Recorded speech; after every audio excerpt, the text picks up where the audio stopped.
When asked which of the Marvel characters was his favorite, often Stan Lee would cite the Silver Surfer. A fan favorite, albeit a secondary player in the wider Marvel Universe, a character whose first outing in a solo series resulted in cancellation after only 14 issues.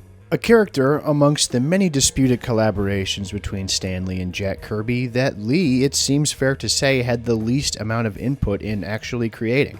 So I guess I'd always assumed that maybe this wasn't true. Stan is nothing if not an entertainer, and I suppose that when faced with the question of, hey, who's the favorite superhero you ever created? It's a question I'm sure he's been asked thousands of times. Maybe he thought saying Spider-Man or the Fantastic Four would be too obvious. That saying Silver Surfer would at least be an interesting and unexpected answer. But as I began to dig deeper, Silver Surfer does pop up in peculiar places all throughout Stan's creative career. When commissioned to write a standalone graphic novel by Fireside Books in the late 70s, one of the first, if not the first, non-reprint graphic novel to get wide distribution in bookstores, he picked the Silver Surfer. When famed French sci-fi artist Moebius approached Stan about a possible collaboration with Marvel Comics, Stan chose to write about the Silver Surfer. So what is it about this character that kept Stan Lee intrigued for all those years? What can we learn about the way he wrote the character that might reveal a different Stan Lee than the over-the-top caricature Stan the Man that he worked so hard to cultivate? Let's dive in. We'll examine some selected comic books, judge them on their merits, parse out the behind-the-scenes drama, of course, and hopefully learn a little more about Stan Lee, the Silver Surfer, and their shared philosophy, or lack thereof.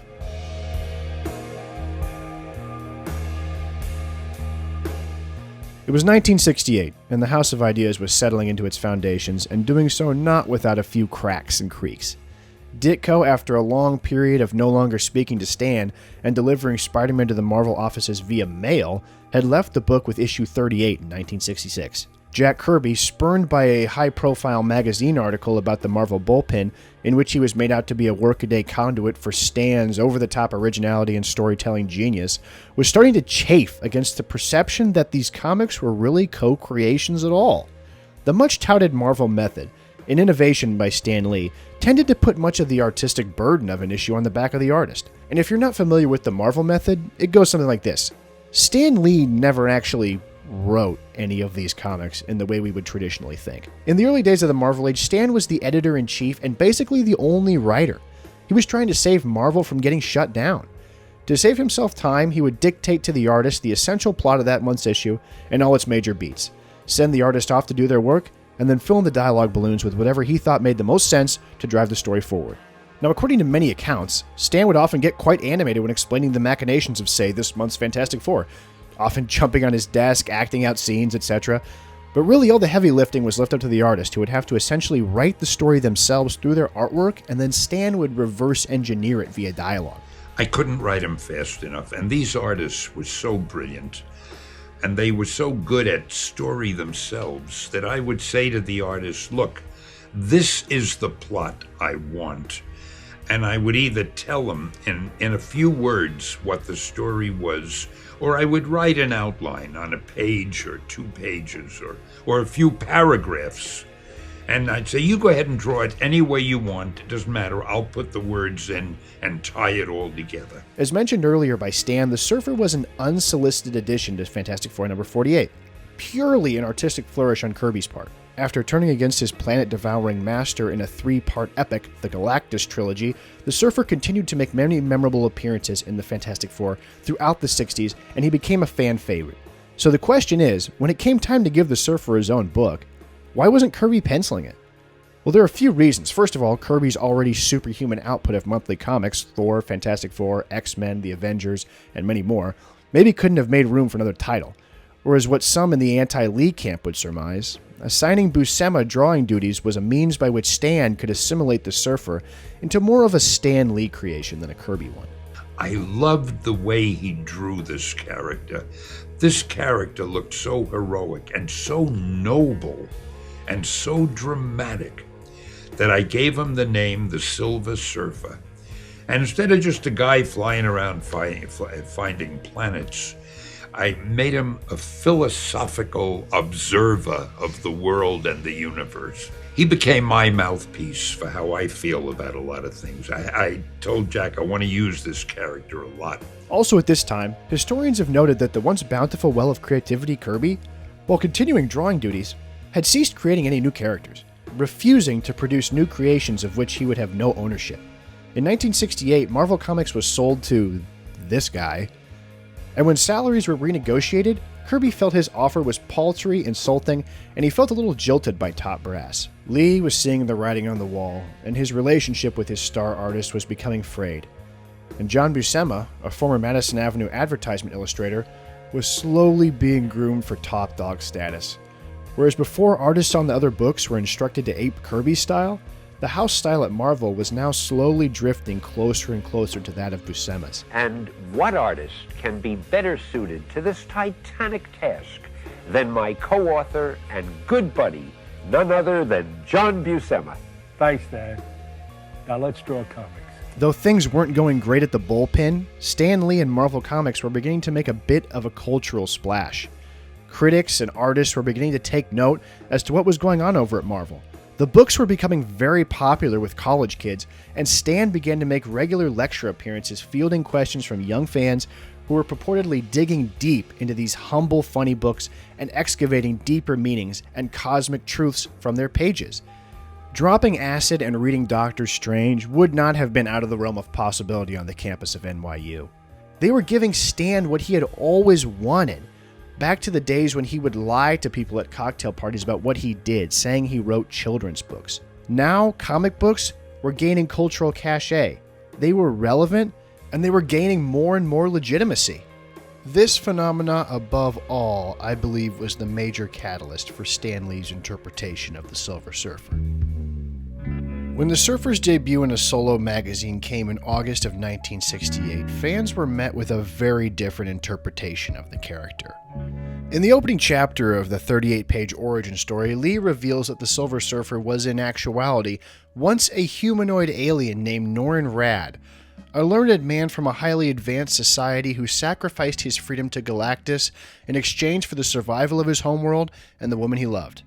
Which is a continuity problem for a few reasons. Number one, it negates the Surfer's character arc from the pages of the Fantastic Four, where he was depicted as a childlike and innocent tableau, Galactus' herald, born and bred for one purpose. The essential drama in these original appearances comes when his myopic devotion to his master is challenged. When he meets the Fantastic Four, he comes to feel sympathy, to him a foreign emotion, for the human race. Moved by his experiences, the Surfer renounces the duty he was created to carry out and bravely aligns himself with the forces of good.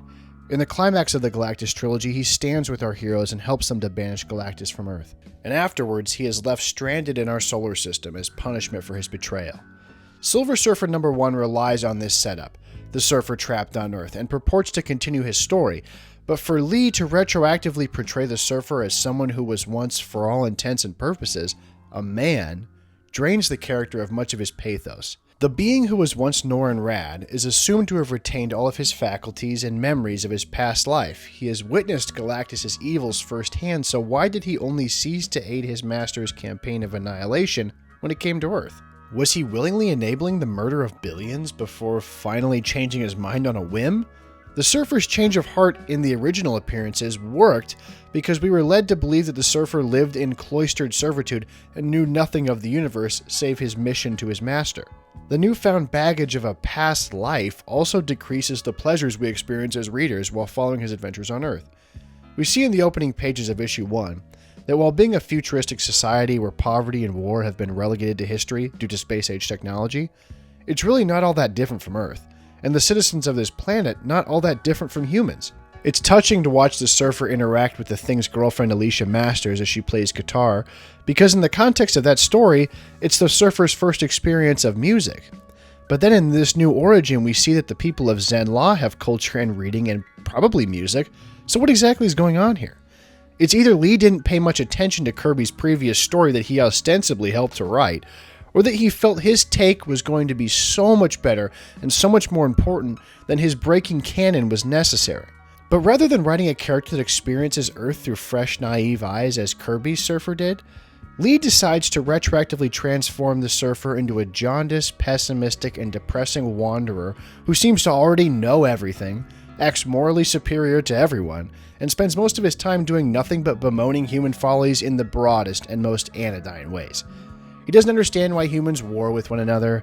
He doesn't understand why they're so ignorant, fearful, and cruel. And for the majority of the first issue, we're stuck with a wayward character flying aimlessly about, getting into scraps, his good deeds always misunderstood, while waxing poetic about the futile state of modern man. Now, it's well known and stated multiple times in interviews that Stan thought of the Surfer as his mouthpiece. A way to get real with the readers, to tell it like it is and how he saw it.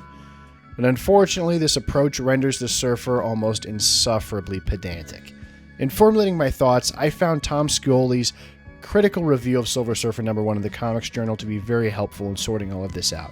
Scioli is obviously a little biased, being a noted Kirby devotee who has written a comic book biography of the man, as well as styled his own work after the comic's master, but he summed it up in a fairly terse and biting remark. Stan's empty political commentary offends no one and enlightens no one. It's just vague enough to suggest importance while being utterly meaningless. Nothing deep, just topical. The note on topicality seems especially resonant. Well-known contemporary geopolitical players make appearances in issue 1, and all as foes of the Surfer. The American military, the Red Chinese, the Soviets, all seemingly unite in their common hatred for the Surfer. So what's the message here? What's the meaning for their inclusion? Similarly misguided countries who mistakenly find the Surfer a threat also could be under the same misapprehension about their Cold War enemies? Or is it that they're all just topical actors taking up headlines in 1968? So, all global government forces are equally bad and good? As all races and class strata in America are too, apparently.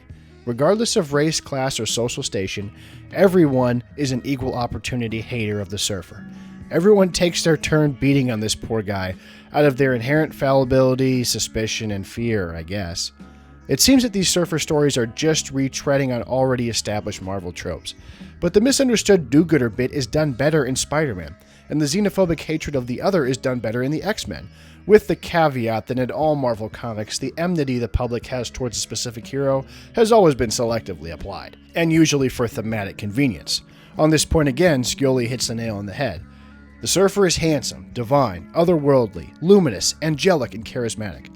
The same things that attracted Stan to this character the first time Kirby showed it to him. The nobility in Kirby's drawings. He forgot this when it came to craft a story for the Surfer. He wouldn't be chased, feared, and hated. He's too good looking for that. He'd be revered and worshipped. He's a celebrity. He'd be overwhelmed by fans. I don't understand why he'd be universally hated and distrusted. I couldn't agree more. And though he is constantly persecuted, the Surfer is positioned as the ultimate in reason and temperance. The world would perhaps be a better place if everyone were to listen to what he has to say. So what exactly is that?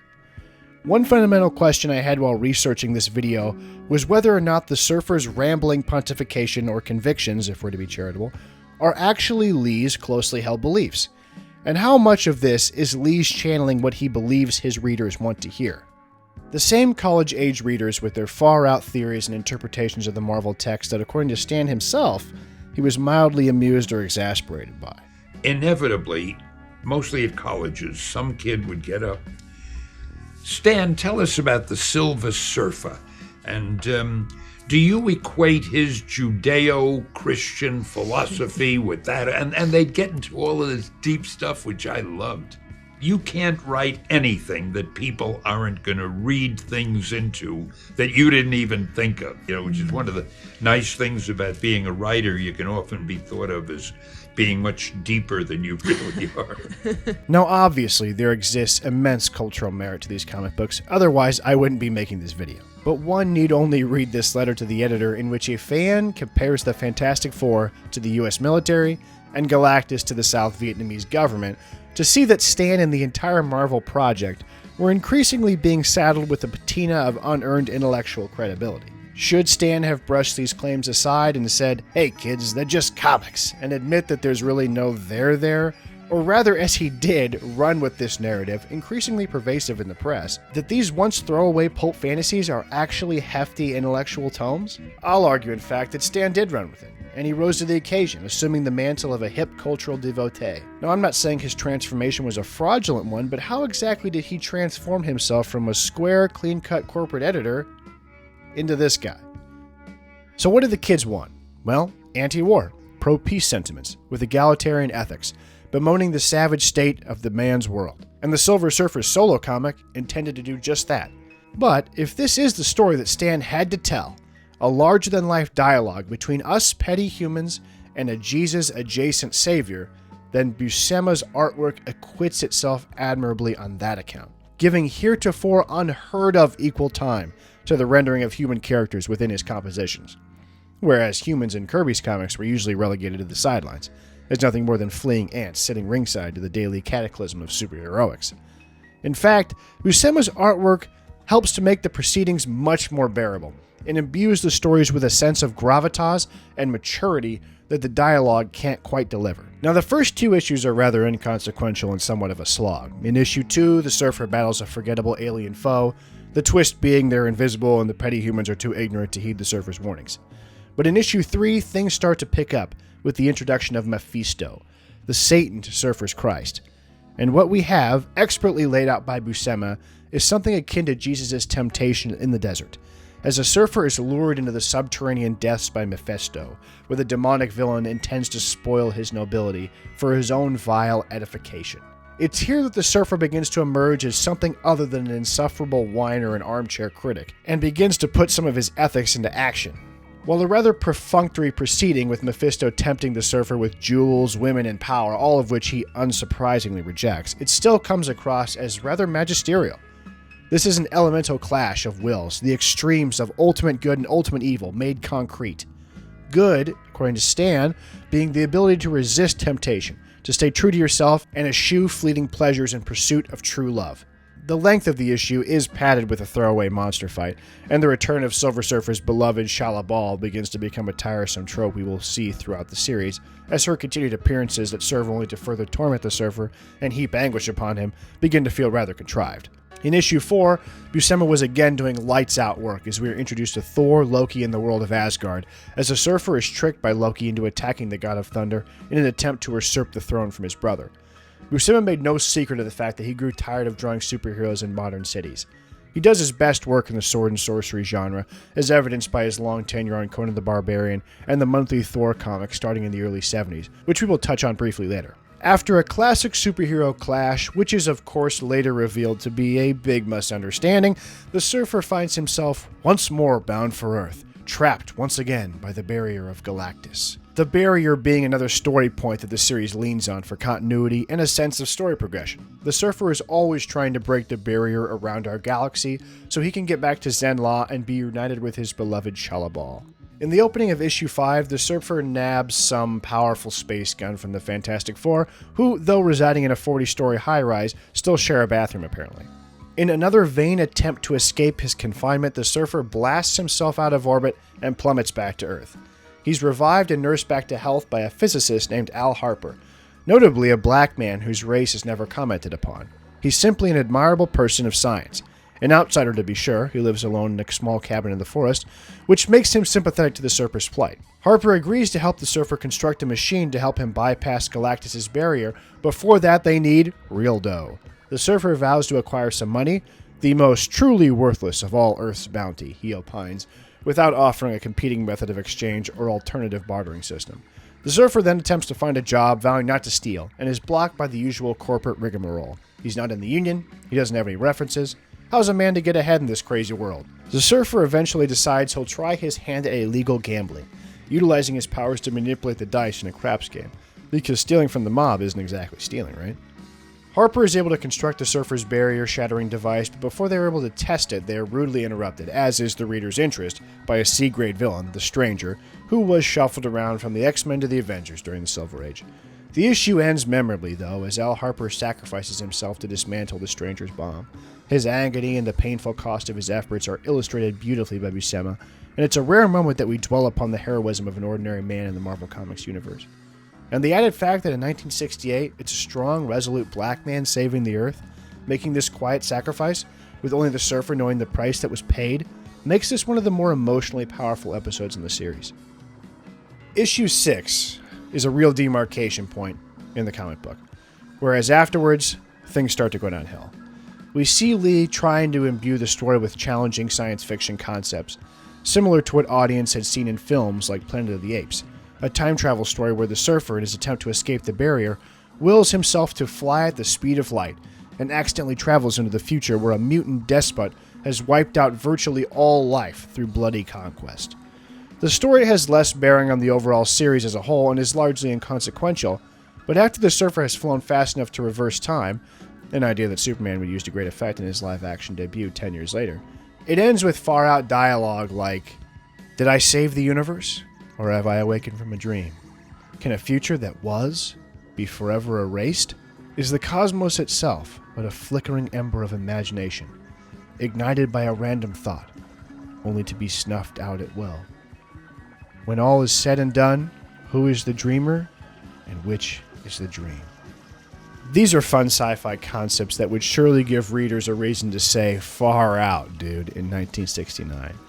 And it feels as if the Surfer stories have hit their stride with issue 6, and that Lee and Buscema have struck on a winning formula, using the Surfer to explore fun space-age concepts like time travel and alternate dimensions.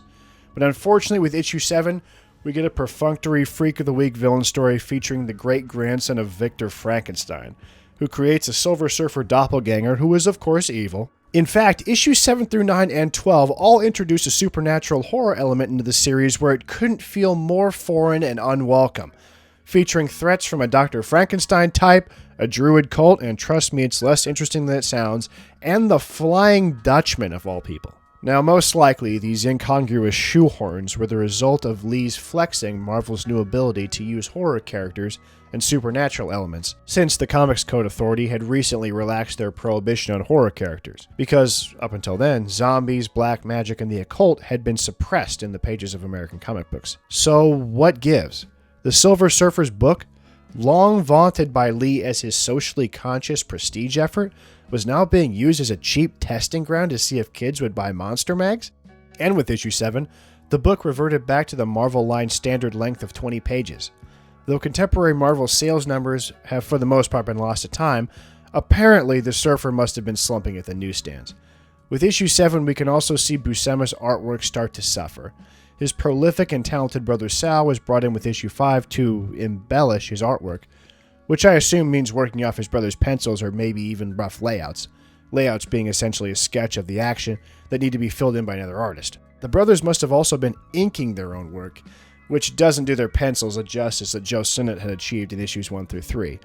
It's all sketchy and ill-defined, with the Surfer looking different one panel to the next, and the rich detail that once made the book so sumptuous and magisterial, now looking like a book that was rushed out, devoid of passion. Compare pages like this to pages like this. It's tough to see this comic book in decline, considering it started out in earnest, with aspirations of grandeur. And in the remaining issues, the Surfer's comic is buoyed with special appearances by Spider-Man and the Human Torch, obviously an attempt to juice sales. But there are moments in which Lee seems to still embrace more mature and topical elements. In issue 10 and 11, the Surfer aligns himself with a band of freedom fighters in their battle with the dictatorial junta in South America. While the story fails to get too specific or too topical, the South American revolutionaries could easily be read as a sympathetic allegory for Castro's struggle against Batista. Even though the Surfer takes umbrage with the rebels' willingness to indulge in vengeance against their conquered foe, all is ultimately set right in the end. Alas, this more grounded story is quickly hijacked by a fellow alien from Zen-La and competitor for Shalabal's affections, which leaves us at its conclusion with another tired instance of unrequited love as the Surfer must send back his beloved so that her wounds sustained during the climactic battle be treated. In issue 13, the prospect of nuclear devastation is addressed via the Doomsday Man, a knockoff of Kirby's Thorville and the Destroyer. In this issue, we see the Surfer channeling the New Deal ethic of Jerry Siegel and Joe Shuster in their late 1930s-era Superman, and their Life magazine story in which Superman single-handedly cuts through the bureaucracy of state, takes matters into his own hands, and apprehends the Axis single-handedly. The Surfer grows tired of what he calls the unthinking voice of petty officialdom. He barges in on a UN meeting of bureaucratic hemming and hawing, consults the vaunted man of science, and acts decisively when fickle politicians fail to stop the destruction of the Doomsday Man. Buscema ends his run on the comic with a two-part story in issues 16 and 17, in which Mephisto returns once again to tempt the Surfer into embracing the fallen nature of humanity, the relationship between the two increasingly resembling the biblical story of Job, wherein Mephisto occupies a position of a sort of ersatz god, and the Surfer as the put-upon man of faith who is constantly terrorized and tested by his misfortune. And by goading him into embracing destruction, vengeance, and selfishness, make him conform. Luckily for these final 2 issues, Buscema's art is given a shot in the arm by Chick Stone, an inker noted for his excellent collaborations with Jack Kirby. Under the auspices of Chick Stone, Buscema's pencils look less scratchy, less rushed, and are given a boldness and definition by Stone's thick black outlines and care for detail. Fittingly, Jack Kirby takes up drawing duties for issue 18, which fortuitously ended up being the final issue of the series.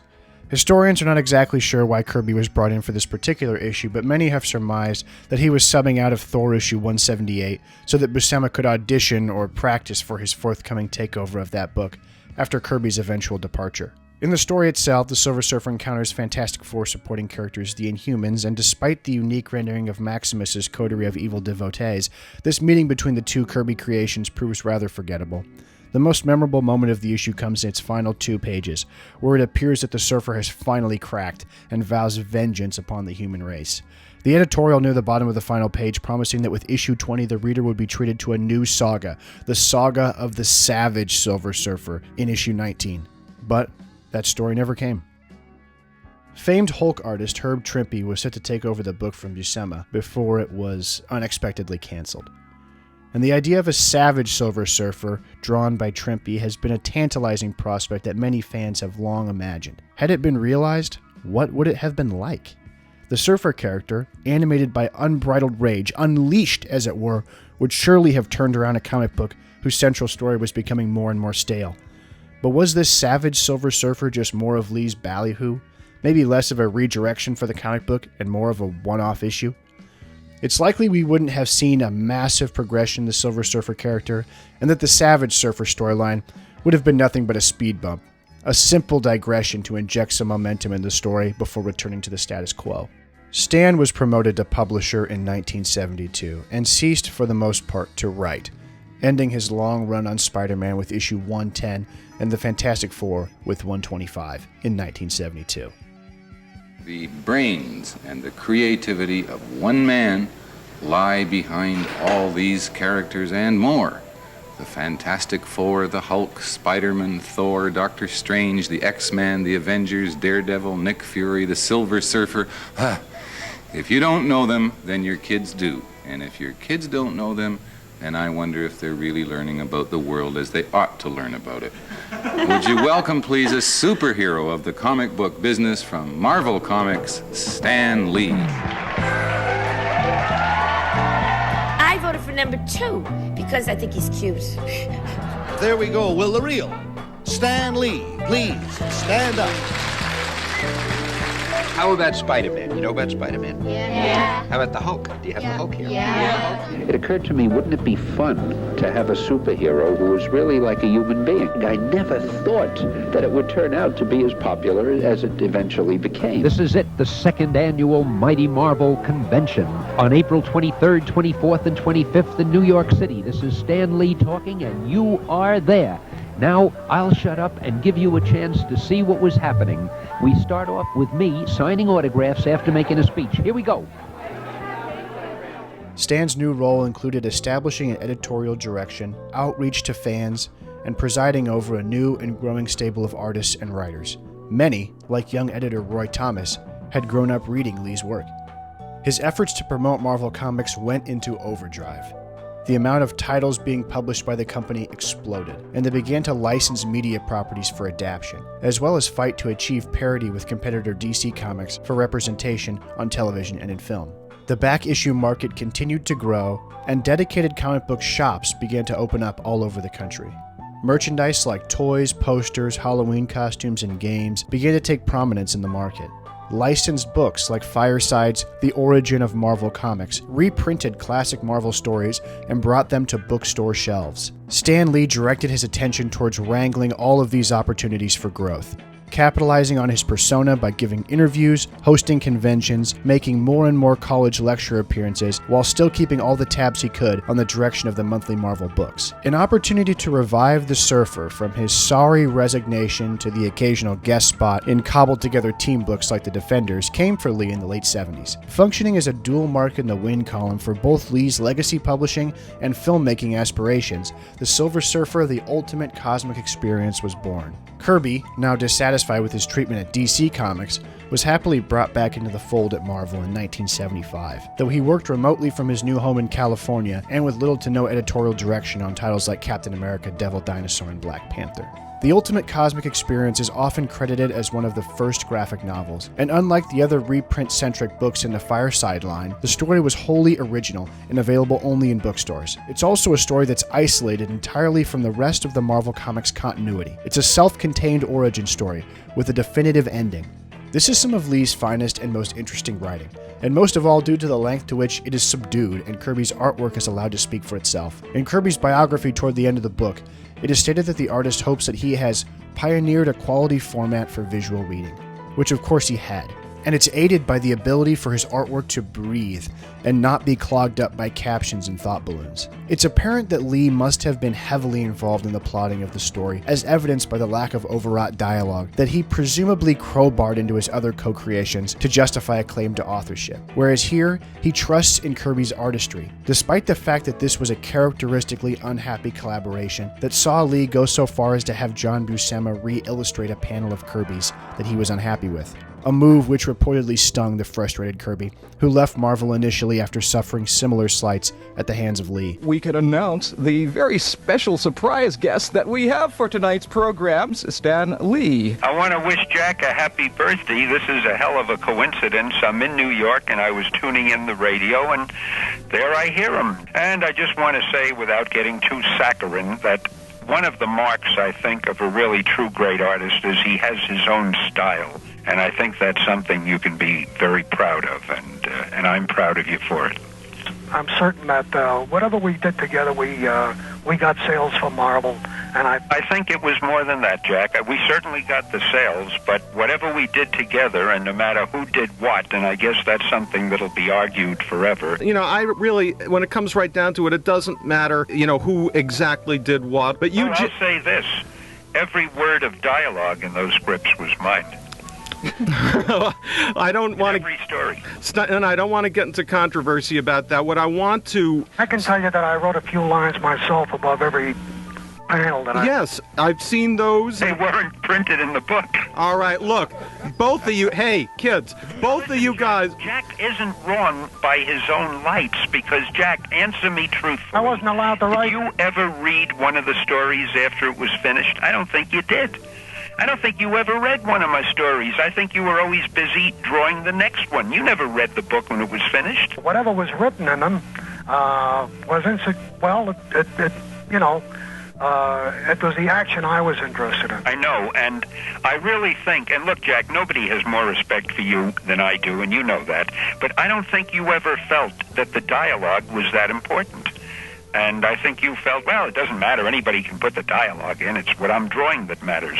And maybe you're right. I don't agree with it, but maybe you're right. So what about this project brought Kirby back to work with Lee? Well, it had a lot to do with the fact that the Ultimate Cosmic Experience was actually a Hollywood movie pitch disguised as a prestige comic book.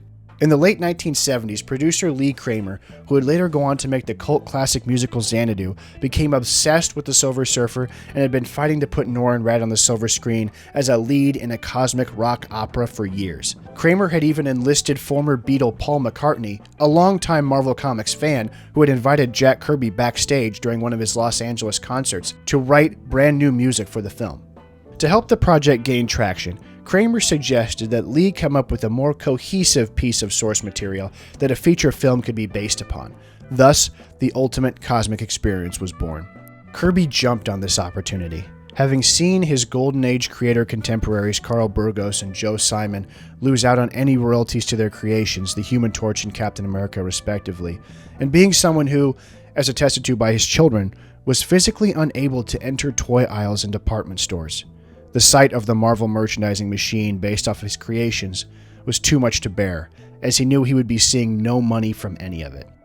Kirby knew that this was his last great chance to receive at least some semblance of a royalty if the film were indeed to be based off a book that he helped to write. The book begins in the dark void of space as the Surfer is loosed upon the universe, springing forth from the massive godlike hand of Galactus, a hand that breaches the torrent of untamed space as the cosmic behemoth once again must feed.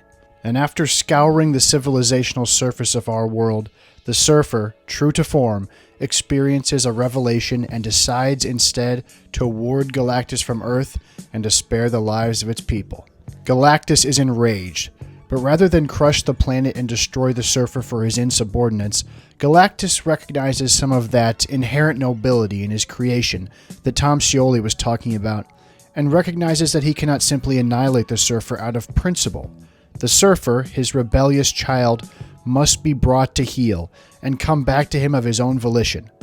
Thus begins a battle of wills between the two as Galactus works to bring the Surfer back into the fold, first by creating a female companion for him, next through bargain and debate, and finally by ransoming his life against those of the human race. The comic book is a very enjoyable read, and its story, despite feeling a little eclectic and episodic, feels like a movie script. Maybe one of my favorite elements in the story is the Surfer's adoption of a human form, in the vein of David Bowie and The Man Who Fell to Earth, a popular film at the time. His exploration of human gadgets, cultural obsessions, and fashions are fun, and I especially enjoyed his critical appraisal of cigarettes. It reminds me of the late 1960s comic book at its best, with the Surfer riding the subway or getting fitted for a suit. Stan always had a way of humorously recontextualizing the everyday routines of humans when seen through the eyes of the Surfer. My favorite portions of the book feature the Surfer and Galactus' temptress turned Surfer's lover, Ardina, as they frolic through space together. She tempts him, not unlike Mephisto, to renounce Earth and to join her in a blissed-out psychedelic world of wonder and pleasure that only Kirby could illustrate. Her character was included as a stipulation from producer Lee Kramer that Lee and Kirby write in a female co-star, a role for Olivia Newton-John to play. But she's integrated well, and it's a shame we don't see more of Ardina. It's nice to see the Silver Surfer fall in love, for his goodness to rub off on someone and for them to experience a brief moment of purity and solace together. Also, seeing the Surfer romantically care for someone does a lot of work to melt his self-serious, intellectualizing shell. So when she dies, you do feel remorse. In fact, I feel like this ending is one of Lee's best, as it's the only one he ever wrote that has the distinction of being final. There's no to be continued here. The story ends full circle. The Surfer fails to gain his freedom. He bargains with Galactus, agreeing to serve him again and until the end of time if the Earth be spared. The Surfer returns to him, a prodigal son, the story having been an account of the Surfer's brief moment of freedom. He lives the life of a man. He commiserates with human beings. He falls in love. He experiences tragedy, then sacrifices himself so that others may live. But the thing that stands out for me about this book is that Stan spends almost half of it with Galactus. And in this iteration, Stan lends the Titan a fairly sympathetic portrayal, showing his inner conflict. And while he's not willing to change his ways, at least we see that Galactus is self-aware.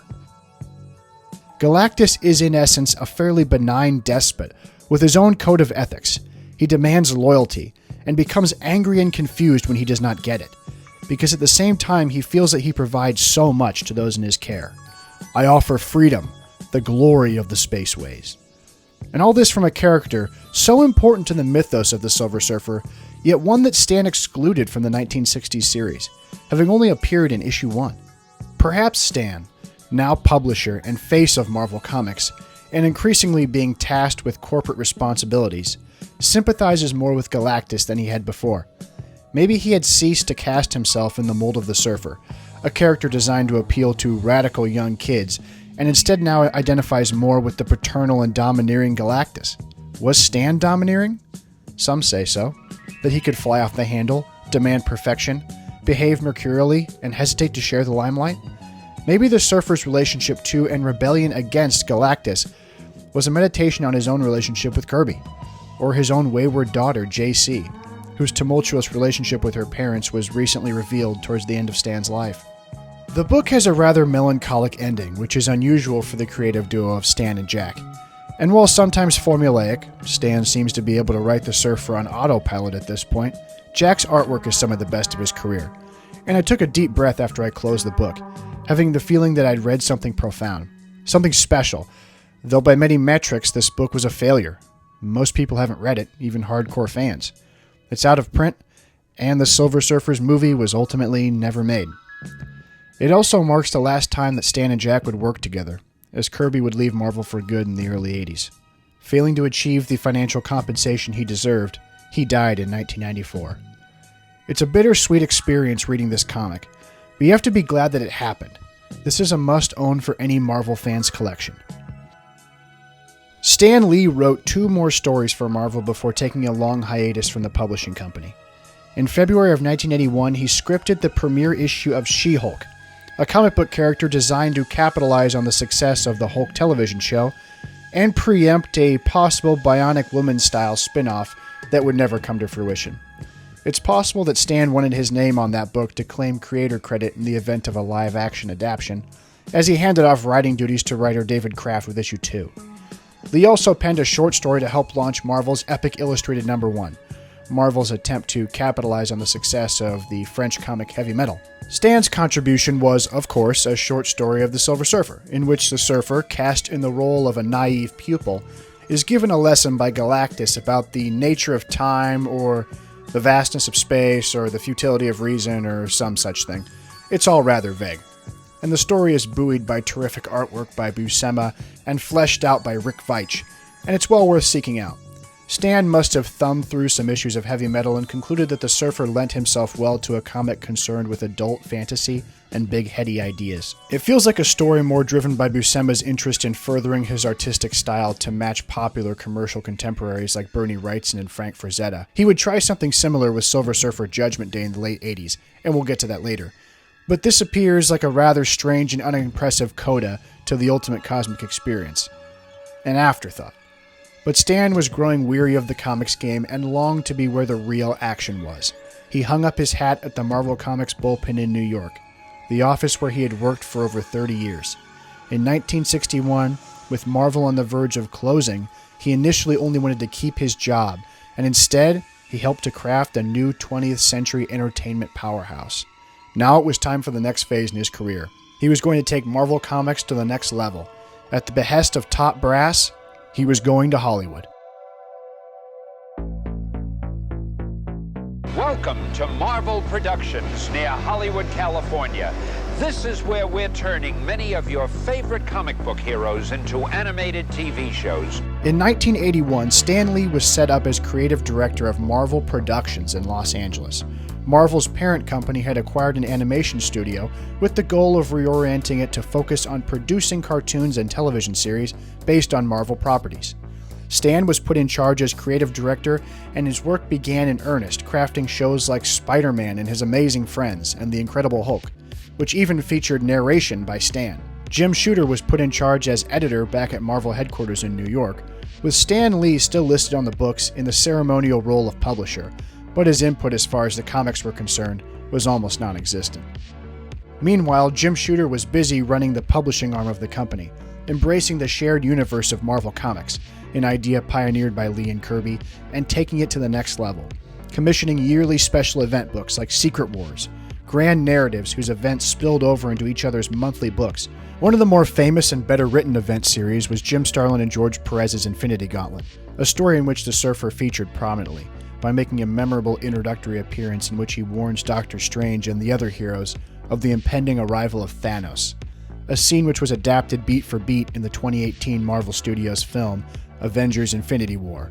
But with the Surfer unavailable due to contractual ties with Fox, it's Bruce Banner who delivers the ominous warning in his stead. With the revived interest in cosmic characters, a corner of the Marvel Universe that Starlin had been toiling in since the 1970s, the Surfer was easily rolled into the cast of space-based Marvel heroes and experienced somewhat of a renaissance in the 1980s, making various guest appearances and even getting his own title back for the first time in almost 20 years. A successful series that lasted from 1987 until 1998. Stan was relieved of his duties as creative officer of Marvel Productions in 1986, after a mostly frustrated tenure. After early productions like Amazing Friends and Hulk, any additional cartoons based on Stan's creations failed to materialize. And while Stan struck deals with Canon Films to produce a Captain America movie, the only Marvel character to hit the big screen under Stan's auspices in the 1980s was the failed George Lucas-produced effort, Howard the Duck. Former editor Jim Shooter reminisced of the state of Marvel Productions in a blog post from 2016. I'd spend time with Stan whenever I went to LA. He had a secretary, and other than her, I think no one reported to him. He had no apparent role in the work being done at the studio, no day-to-day responsibility. The studio heads, I think, actively excluded him. The difference between Stan being at the House of Ideas, a lot of them his, and being at the studio was that we treated Stan as though he built the place, because he did. Out there in LA, no such luck. A few times he lamented to me that they just weren't letting him help. Stan returned to his duties as the face of Marvel Comics, ceremonially but was mostly retired, though he struck a deal with the company for a $1 million annual salary. With the Silver Surfer now going strong in his own comic, Stan lamented the fact that he wasn't able to write the ongoing series in an interview with the Comics Journal. I felt that it was kind of nice for me to have been the only writer of the Silver Surfer, so I felt a little bit disappointed when someone else did it. I would have liked to have been the only person.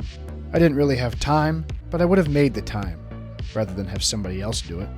This is not at all a criticism of Steve Englehart or of Marshall Rogers, it's just that it's one book that I would have liked to have always done myself. But the late 80s and early 90s saw 3 additional Silver Surfer stories, all released in the prestige graphic novel format, and all written by Stan. John Buscema's Silver Surfer Judgment Day, Keith Pollard's The Enslavers, and Parable, with famed artist Mobius. Buscema's book is a takeoff of his epic illustrated work with the Surfer and is a fairly intriguing reimagining of his most famous Surfer stories from the 1960s, a sort of remastered edition of the Surfer's encounters with Mephisto, though this time with an interesting twist as the Surfer and Galactus' new herald, the beautiful Nova, seemingly created from the proverbial rib of the Surfer, if you will, are caught up in a battle between 2 elemental beings, Galactus and Mephisto.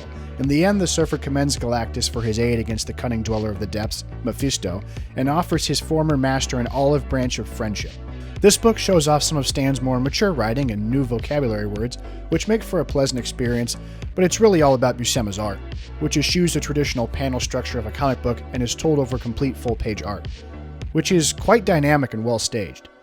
Pollard's book, while featuring stunning artwork, will be of less interest to us, as Stan even admits in the book's foreword that he didn't have much to do with the actual writing of the story. While reading Parable, Judgment Day, and The Enslavers, they did strike me as suspiciously out of character for Stan. The prose doesn't strike his traditional bombastic rhythm, and they are remarkably subdued. You have to wonder if maybe invoking Stan Lee was an instantaneous shortcut to prestige in the late 80s, that many of these artists were simply working off short plots by Lee, and that he was involved in a strictly ceremonial fashion. However, maybe Stan's style had grown in the years away from comics, and for the sake of criticism, we will assume that these comics were written by him, as we have no real concrete proof to the contrary. I'm most interested in discussing Parable, for a few reasons. Number 1, it's an excellent short story that makes great use of the Surfer character, and 2, it actually does touch on a few themes that Stan had often mined for stories in his earlier books, and discussed in interviews, and mainly religion, as it relates to the Surfer and Stan's opinion of it. Parable takes place in a seemingly dystopic future society, a world of dull masses fixated to their TV screens, easily manipulated by televangelists, here embodied by the evil Reverend Colton, whose ilk Lee had railed against in an interview calling comic books the best defense against televangelists. Whatever or wherever this world is, it is one in which the Surfer has been living in a state of semi-retirement, resigned to disguising himself as a bum lest his otherworldly identity be discovered. When Galactus returns to Earth, breaking his vow to preserve it, the Surfer leaps into action, once again maligned and hated by an easily manipulated public, cowed into authoritarian groupthink that would abet their own destruction, tricked into believing Galactus is a herald of the end times and a god who must be worshipped. Their potential savior, the Surfer, now maligned as a meddler who would prevent their rapture and salvation. Mobius helps to craft a story that is immense, powerful, and beautiful in its stark rendition and often bleak construction. It's violent, messy, and grand. As a swan song for the Surfer, the stage is set beautifully. This is the final word in the tumultuous battle between the Surfer and Galactus. It's epic in its scope, yet simplistic in its soul, tying a neat bow on the thematic pastiche of the Surfer throughout his history, as Jesus, as Adam, as Savior, and Galactus as the vengeful god. As for religion, Stan is ethnically Jewish, but someone who describes himself as a secular humanist, which at first struck me as a rather milquetoast Hollywood semi-enlightened response, i.e. having the belief in inherent goodness of humanity. And George Lucas has made similar noises on the topic. But in a way, Star Wars weaves a similar tapestry to the stories of the Silver Surfer. They are both rooted in myth, in universalism, in a confluence of meaning-making, but ultimately in a belief of good triumphing over evil. in freedom and spirituality triumphing over despotism and chaos. And while sometimes it's hard to see that in Stan's seemingly nihilistic portrayal of benighted and ignorant humans, we do have exceptions like Al Harper and the kind-hearted suburban couple in The Ultimate Cosmic Experience, who serve as exceptions to this rule. Perhaps behind every evil, there are cruel manipulators like Reverend Colton or Mephisto who seek to stack the deck against prosperity and lead us all astray. And for those who aspire to a moral life, there are heroes. Heroes like the Silver Surfer who are endlessly harangued, hated, and feared, yet who stand up for righteousness anyway. And one of the most arresting moments in Parable is when the Surfer finally reveals himself towards the halfway mark of the book. Through his good words and deeds, he inspires one lowly person to turn against the mob and to act bravely, Elena, the sister of the tyrannical preacher, and that is enough to help turn the tide against mass hysteria and evil. As he stands against the mob and what seems like inevitable defeat, the Surfer makes a solemn admonition. It is not given to us to know whether we shall succeed or not. In failure, there is no disgrace. There can be but one ultimate shame, the cowardice of not having tried. Stan Lee made a career out of exalting these heroes, and for that, he'll always be remembered. Stan Lee would ultimately leave Marvel shortly after the bottom fell out of the comic book bubble in the mid-1990s, pursuing other entertainment and comic book enterprises with middling success, but living to see his dream of Marvel Comics on the big screen play out in ways he could scarcely have imagined. We've all smiled and laughed at his cameos on screen, and we grinned during his winsome and folksy recountings of Marvel history at countless Comic-Cons and in endless interviews. Somehow, though, I always saw Stan as a fairly impenetrable guy, someone who was constantly playing a character of himself and hard to put a finger on. I began my research for this video with the hope of excavating a concrete philosophy or hidden truth buried in Stan's work. I thought the best way to achieve this would be to examine a character he identified as his mouthpiece, as something special to him within the pantheon of pop culture icons he had a hand in creating. I guess you can be the judge as to whether I've achieved that or not. What I hope that I have done is shone a light on someone who is very important to our culture and presented my findings in an enjoyable and unique way. The Silver Surfer is an enduring character who continues to live on in comic books, cartoons, video games, and films, and something noble and majestic that continues to bring artists and writers back to him. Well, thanks for watching, and until next time, true believers, Excelsior! Let's see what you've got, son. My spidey sense is tingling. It's that good? Whoa, did I say spidey? I meant stinky. Nuff said. What did I do wrong? Oh, I don't know. Try everything.